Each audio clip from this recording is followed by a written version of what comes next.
আকাশবাণী শিলচর আঞ্চলিক সংবাদ পড়ছি পঞ্চতপা চৌধুরী। আজকের বিশেষ খবর হল, বাংলাদেশের সাম্প্রতিক পরিস্থিতির পরিপ্রেক্ষিতে বহু সংখ্যক শিক্ষার্থী ইতিমধ্যে দেশে ফিরে এলেও প্রায় ৯,০০০ শিক্ষার্থী সহ ১৯,০০০ ভারতীয় নাগরিক বাংলাদেশে রয়েছেন বলে পররাষ্ট্রমন্ত্রী ড এস জয়শঙ্করের প্রকাশ। মুখ্যমন্ত্রী ড হিমন্ত বিশ্ব শর্মার পৌরোহিত্যে আজ বিচার বিভাগের দ্বিতীয় বেতন কমিশনের ভাতাসমূহের সংশোধিত হার কার্যকর করা সংক্রান্ত বৈঠক এবং ভারতীয় আবহাওয়া দপ্তরের উত্তর পশ্চিম এবং পূর্ব ভারতে আগামী ২-৩ দিন অবিরাম বৃষ্টিপাতের সম্ভাবনা রয়েছে বলে পূর্বাভাস। এবারে বিস্তারিত খবর। পররাষ্ট্রমন্ত্রী ড এস জয়শঙ্কর আজ সংসদের উভয় সভার বৈঠকে প্রতিবেশী রাষ্ট্র বাংলাদেশের সাম্প্রতিক পরিস্থিতি সম্পর্কে বলেছেন যে বর্তমানে প্রায় ৯,০০০ শিক্ষার্থী সহ ১৯,০০০ ভারতীয় নাগরিক বাংলাদেশে রয়েছেন।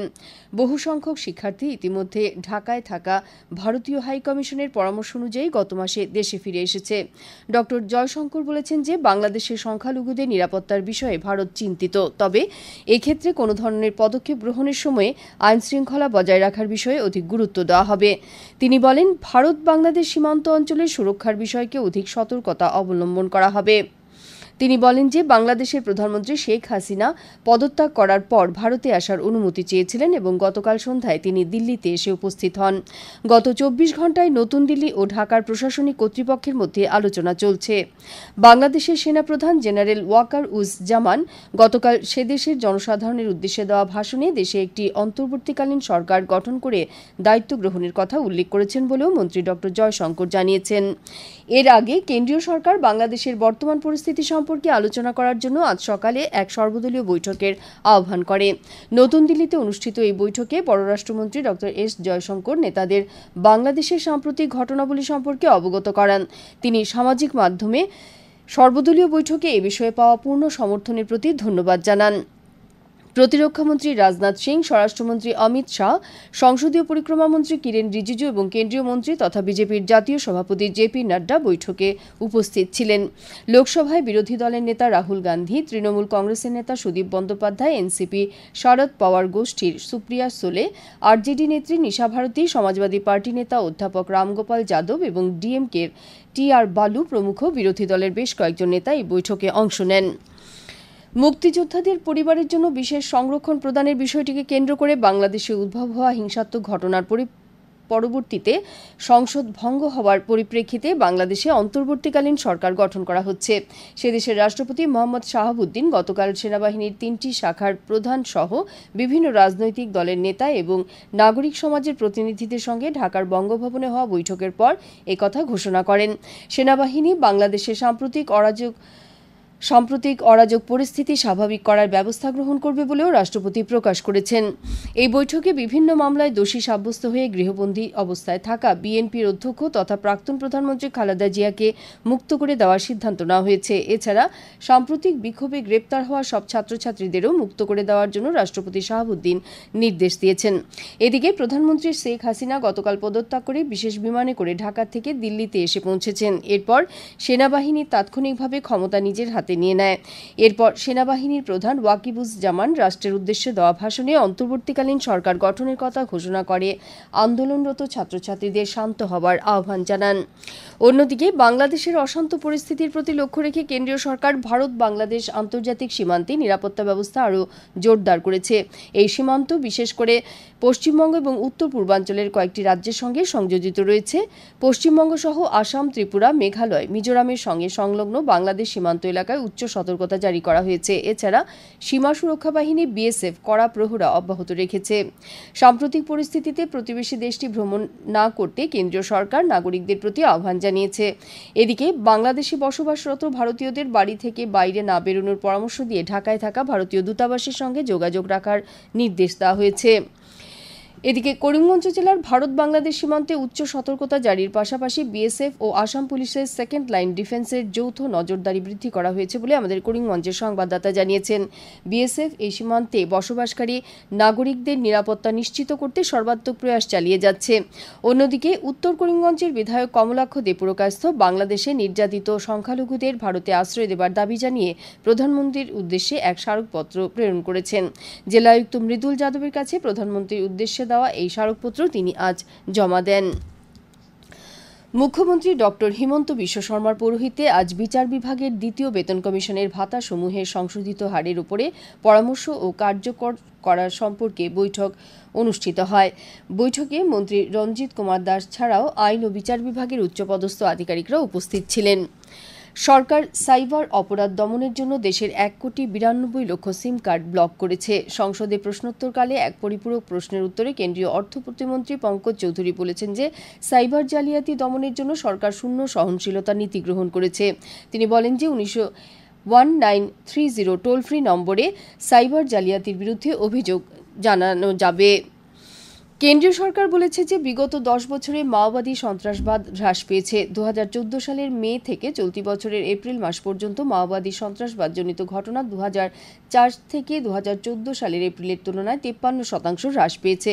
লোকসভায় আজ পরিপূরক প্রশ্নের উত্তরে কেন্দ্রীয় স্বরাষ্ট্র প্রতিমন্ত্রী নিত্যানন্দ রায় কথা জানান। তিনি মাওবাদী সন্ত্রাসবাদ প্রভাবিত এলাকার সংখ্যাও সম্প্রতি 38-এ হ্রাস পেয়েছে বলে উল্লেখ করেন। তিনি বলেন যে দেশে 2013 সালে মাওবাদী সন্ত্রাসবাদ প্রভাবিত 126টি জেলা ছিল। মাওবাদী সন্ত্রাসবাদ প্রভাবিত এলাকাগুলিতে অসামরিক ও সুরক্ষা বাহিনীর মৃত লোকের সংখ্যাও যথেষ্ট হ্রাস পেয়েছে বলে মন্ত্রী জানান। তিনি বলেন যে 2004 সাল থেকে 2014 সালের মধ্যে মাওবাদী সন্ত্রাসবাদজনিত ঘটনায় 1,800-রও অধিক সুরক্ষাকর্মী প্রাণ হারিয়েছেন এবং বিগত 10 বছরে এ ধরনের লোকের সংখ্যা 509-এ হ্রাস পেয়েছে। আকাশবাণী শিলচর কেন্দ্রের আঞ্চলিক সংবাদ এখন থেকে আমাদের ইউটিউব চ্যানেল এআইআর নিউজ শিলচরের মাধ্যমেও শোনা যাচ্ছে। এছাড়া আমাদের Facebook page all India radio news শিলচরের মাধ্যমেও এই সংবাদ শোনা যাবে। খবর শুনছেন আকাশবাণী শিলচর কেন্দ্র থেকে। ভারতীয় আবহাওয়া বিজ্ঞান বিভাগ উত্তর পশ্চিম ও পূর্ব ভারতে আগামী 2-3 দিন অবিরাম বৃষ্টিপাতের সম্ভাবনা রয়েছে বলে পূর্বাভাসে জানিয়েছে। বিভাগের তথ্য অনুসারে আসাম সহ অরুণাচল প্রদেশ, মেঘালয়, নাগাল্যান্ড, মণিপুর, মিজোরাম, ত্রিপুরা, পশ্চিমবঙ্গ ও সিকিমে আগামী 10 আগস্ট পর্যন্ত হালকা তথা সময়ে সময়ে মুষলধারে বৃষ্টিপাত হতে পারে বলে সতর্কতা জারি করা হয়েছে। উল্লেখ্য, গুয়াহাটিতে গতকাল বিকেলে অবিরাম বৃষ্টিপাতের ফলে জমা জলে জনসাধারণের স্বাভাবিক জীবনযাত্রা স্তব্ধ হয়ে পড়ে। মূল সড়ক ছাড়াও অধিকাংশ উপসড়ক, দোকান, বাজার, বিভিন্ন সরকারি বেসরকারি প্রতিষ্ঠান, বাড়িঘরে জল জমে যাবার ফলে মহানগরীর অধিকাংশ স্থানে তীব্র যানজটের সৃষ্টি হয়। স্কুল কলেজের শিক্ষার্থী, শিক্ষক, বিভিন্ন অফিস কাছারি, ব্যবসায়িক প্রতিষ্ঠানে কর্মচারী এবং পথচারীদের অনেক রাত পর্যন্ত বিভিন্ন স্থানে আটকে থাকতে হয়। নানা স্থানে জল জমে থাকায় জনসাধারণকে বিশেষ অসুবিধার সম্মুখীন হতে হয়।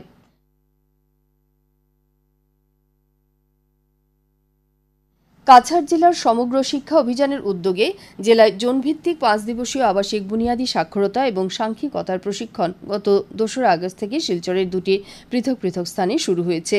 2টি শিবিরে মোট 181 জন শিক্ষক শিক্ষিকা অংশগ্রহণ করেছেন।